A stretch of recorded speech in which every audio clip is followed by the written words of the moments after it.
Welcome to What's Going On, the weekly podcast and videocast of First United Methodist Church in Yankton, South Dakota. Hi, and welcome to this week's episode of What's Going On. I'm Pastor Katie here at First United Methodist in Yankton, South Dakota, and I'm glad you could join me for this episode.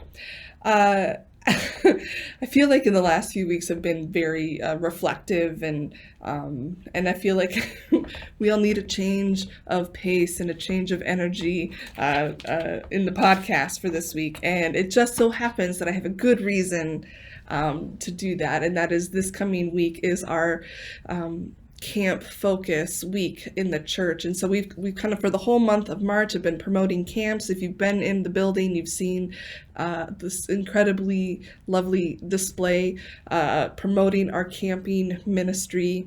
And then this Sunday and Wednesday in worship, we're inviting you to wear your favorite camp clothes, and we're going to have some big announcements about camp this summer, and so you're definitely not going to want to miss that.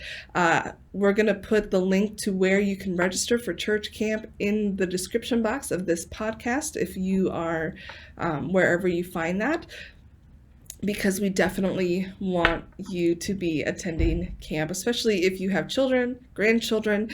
Did you know that there are grandparents and me camps and family camps? That's what my family does, is we go to camp as a family, and it's incredibly meaningful for us, especially with our children being so young. And one of the reasons we do that is when they get to the age where they can start attending camps without us, that they only have one hurdle really, because the place will be familiar. And so we're not dealing with the anxiety of a new place and not knowing what to expect and new people. And so I wanted to use this podcast to talk a little bit about my camping experience, because camp has played a huge role in my life and in my faith journey. My first experience with church camp, again, remember, I did not grow up in the United Methodist Church. I actually grew up ELCA Lutheran, so my first experience of church camp was at a camp called Nesodak, so named because it is located in northeastern South Dakota. It's actually up by Waubay on Lake Enemy Swim. And my church growing up had a program where basically if I think it was like 4th or 5th grade, that they would send all of the 4th and 5th graders to camp for free. And so that was the first time I had gone to camp, and really the only time I went to camp, because I didn't realize that it was an option any other time. I didn't know that you could go, like I knew about Vacation Bible School, I did all of those things, but I didn't know that I had an option of going to camp more than that. And so I went to Nesodak, and I loved it. I loved everything about it. I loved the recreation time. I remember going in the canoe with my friend Jill, and that was so much fun going out on the lake. I remember singing the songs in the chapel. I remember, the cabins and meeting the other girls in my cabin and making friends and having pen pals after camp, and the camp store, and that being very exciting and fun. I remember, even going in for the meal. Like, I just have so many really strong memories. And one of the memories I had at that camp was, how old do I have to be to work here? Like, I even knew in my first experience of camp that this was something special, that this was something that stirred within me a desire, that I wanted to be a part of it. They said you had to be 18. And so I applied when I was a senior in high school, but by that time I had kind of left my home church. I had started attending the Methodist church. So I had applied to Nesodak, the very camp that I had gone to, and they ended up not hiring me. And I think partly because I had not been attending the Lutheran church at that point. And I was devastated because that had been my plan. I was going to work at camp.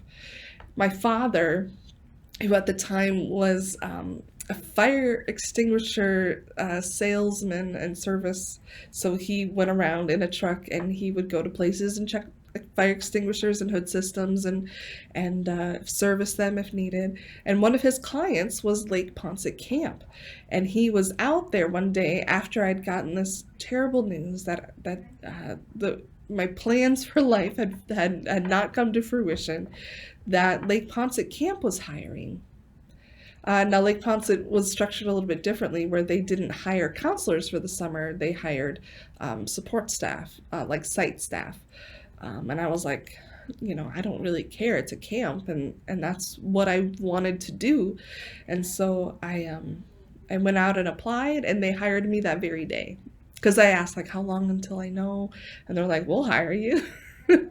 And so literally the day after I graduated from high school, I started at the camp. I had my car packed the day of graduation because I lived on site at Lake Poncet. Now, granted, it was, I think, a whopping 12 miles from my hometown, but that was just kind of an interesting thing that I started that journey literally the day after graduating from high school.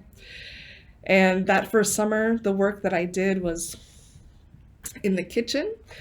It was lifeguarding, it was doing housekeeping, it was doing some lawn care, even though very quickly they realized that I'm not great with the mowing because I'm not great with seeing the snakes.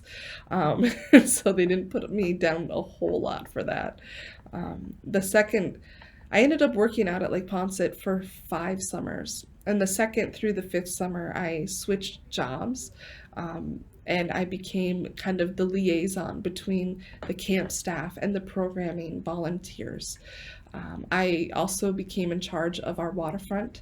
I was a lifeguard, and so it was my job to be in charge whenever waterfront was happening. I was the lifeguard in charge, but I was also in charge of making sure all the equipment was working properly, that making sure we got the stuff out, because at that time we had started doing the inflatable water toys and the trampolines and towers and things.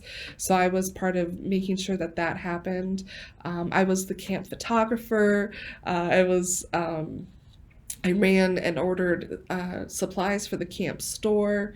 And then I was also making the camp CDs for the kids to take home. So it was a really great job. And then anything that the deans and the counselors, if they needed something from us, or if we needed to try to coordinate or communicate things, it happened through me.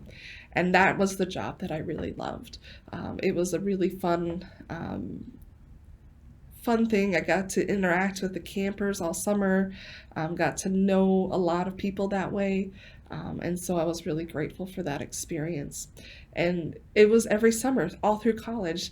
And those really became the people that I worked with during that time, became my closest friends. And we spent all summers together, and we'd be working together, and then we'd go play together on the lake, and then in the winters we'd show up at the camp again, and when the lake froze over, then we were playing broom ball. And if you don't know broom ball, it's like a cross between soccer and hockey, kind of like playing street hockey, but on the ice, like you're not wearing skates, and instead of a puck, you have what looks like a mini soccer ball. And then instead of a hockey stick, it's a stick that has a plastic like triangle on the bottom. It's really fascinating. I think the further north you go, the more popular it is. But we used to play that all the time, and it was really fun. Uh, and so camp became a huge part of my life in college. I would go off in the year to college, and I'd be studying, and I'm very I think bookworm could have really easily described me. And then in the summers, I spent my summers really like experiencing God at work in all of these kids and all of these youth, and I got like front row seats at the way that God was working in that place and in that time. And really worked through me as well. Camp really became my second home. Again, it helped, I think, that it was quite literally very close to my home. It was home turf for me in a lot of ways, but it really became the place where I wanted to be whenever I had the opportunity. Um, and so I went off to seminary for the first time. And when I came back, I got a job as a youth pastor. And one of the expectations of that church was that I would be attending camp with our youth. If our youth were at a particular camp, that I would be counseling. And so I spent, for those 3 years of working at that church, every summer, I was probably gone 4 to 5 weeks out of the summer, counseling camps or mission trips, which was great. And especially as a single person, I don't think, I could commit or do that now. I don't know that my husband would appreciate it very much, but at the time it was great because I really didn't have commitments that kept me where I needed to be home all the time. And so I was free to go. And I was free to go back to the place that I loved more than anywhere in the world. But this time I went as a counselor, where I was sleeping in the cabins with the youth, that I was participating in the programming. I wasn't a witness anymore, I was a participant. And again, the thing that I would say more than anything in that time was that upfront, up close, getting to see God work. Um, and there's just something special about camp. We talk about it as these are places set apart.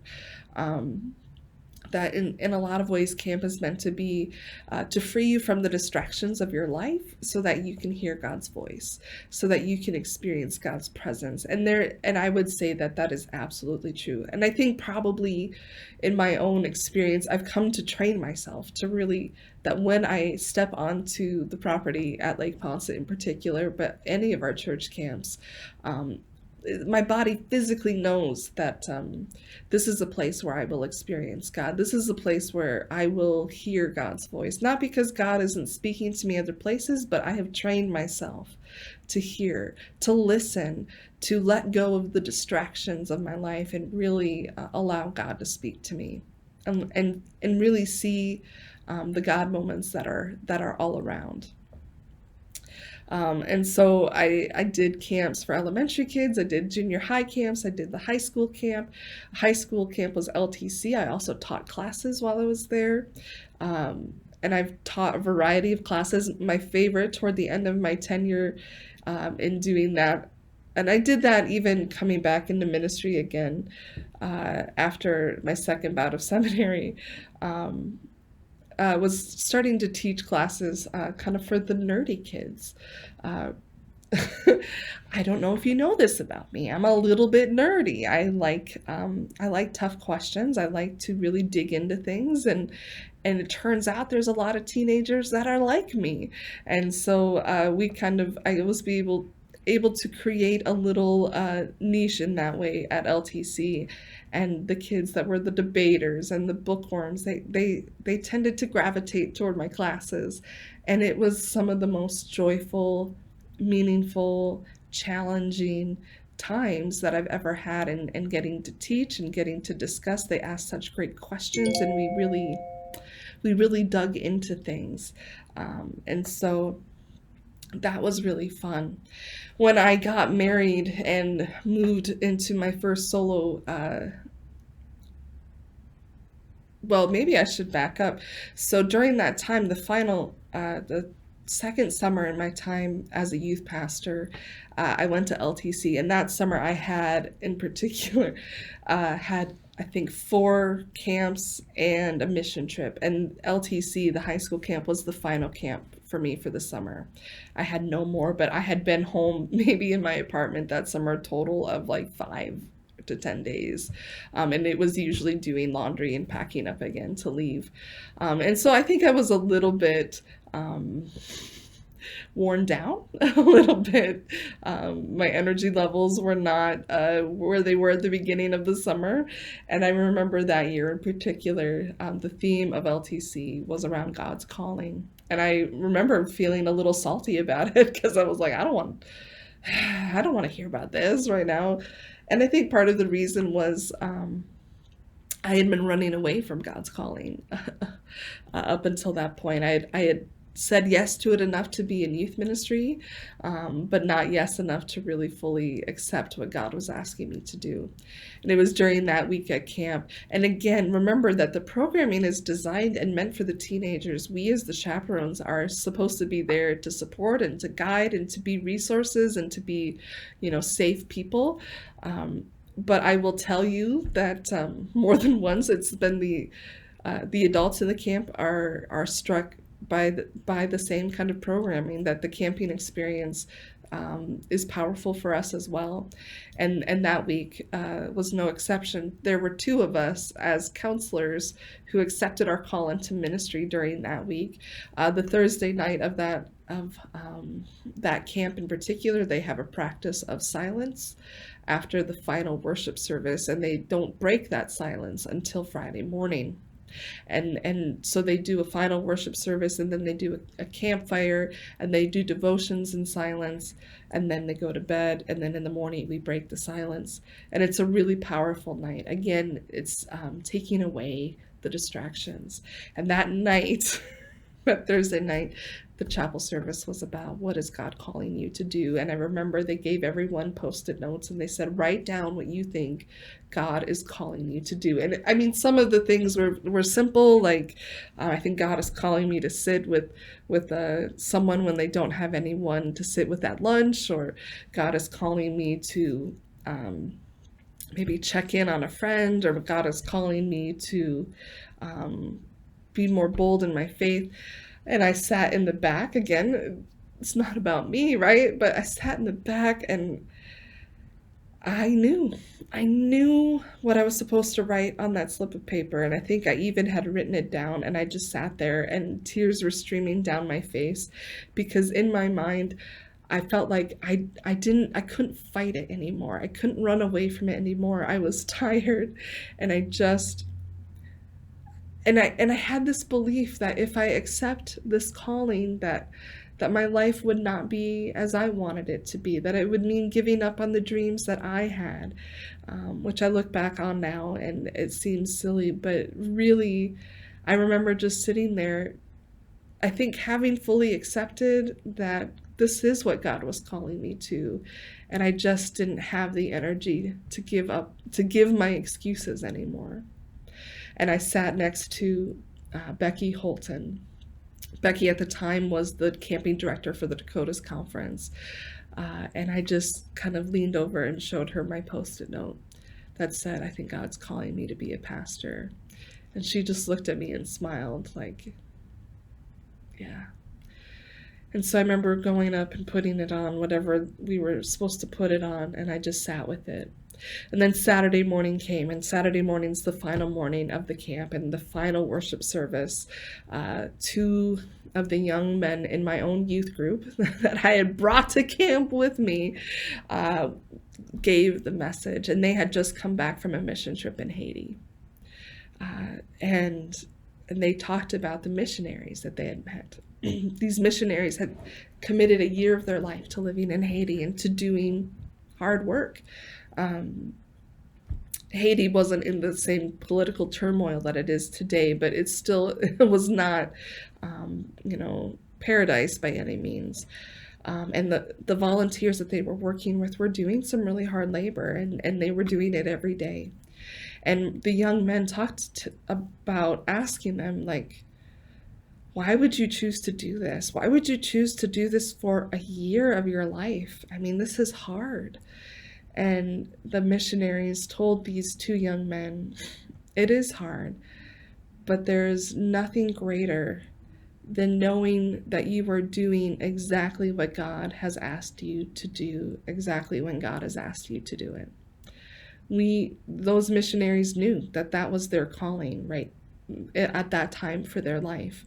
And so the hard labor was not paled in comparison to the satisfaction of knowing that they were following God's will for them.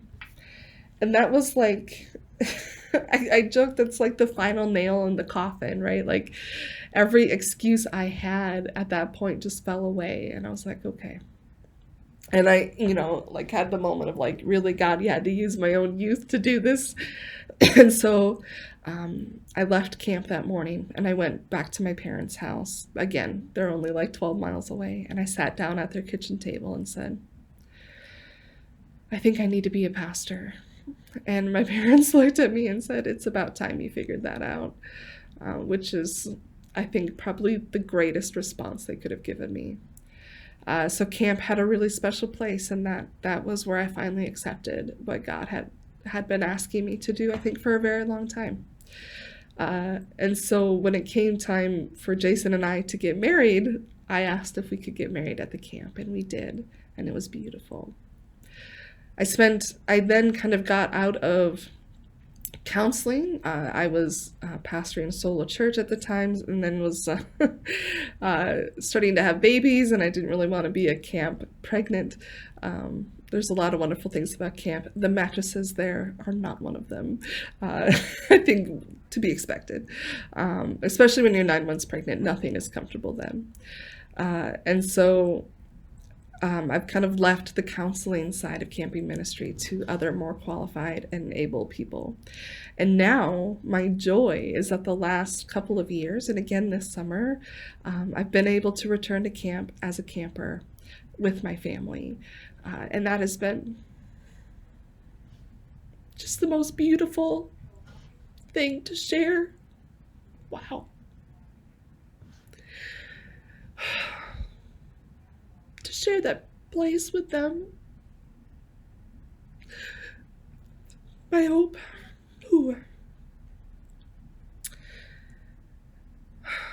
My hope is that they learn and find that they love that place as much as I do. That God meets them in the way that God has met me there. That their experiences at camp fuel them for the year. That they find and develop friendships and relationships with kids like them. As they, one of the things that was so fun as a youth pastor was watching my youth that were involved in sports, and no matter what town they played, no matter what team they played, they had friends on the other team that they knew from camp. And they were encouraged by that, and they knew that maybe there weren't that many Christians in their town or in their school, but they had solid friendships with other kids who had faith in other places, and they weren't alone. And I want that for my kids. And so for me, camp is incredibly important. It fills my cup, it fills my soul, but also, and it's just a great time away with my family, and we get to be on the lake, and we get to have fun, and we get to do campfires and s'mores, and the kids just think it's super fun, but it's so much more.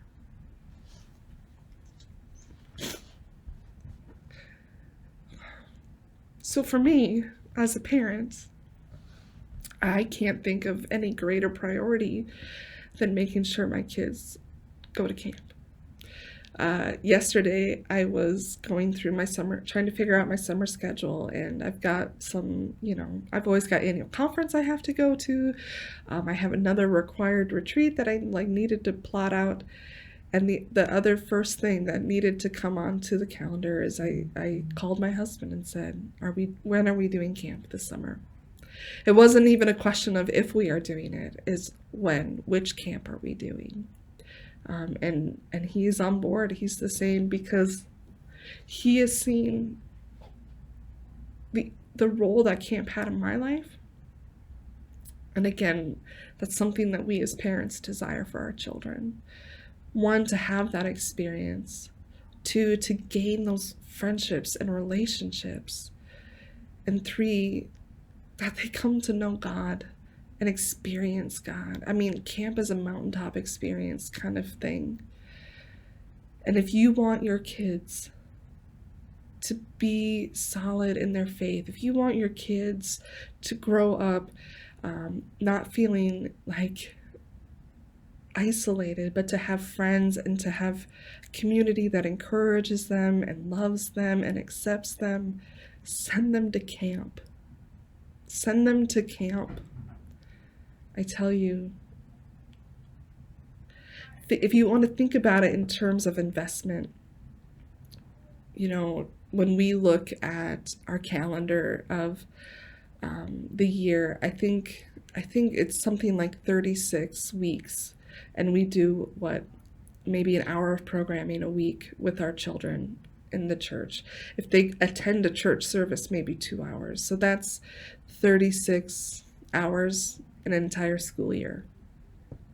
Maybe 70 if you're doing both, right? If you send your kid to camp, they're getting, you're going to double their experience and their exposure to to people who love God, to teaching and Bible study, and also you're going to connect that with them for something that's incredibly fun and uplifting and joyful. It is worth the investment. It is absolutely.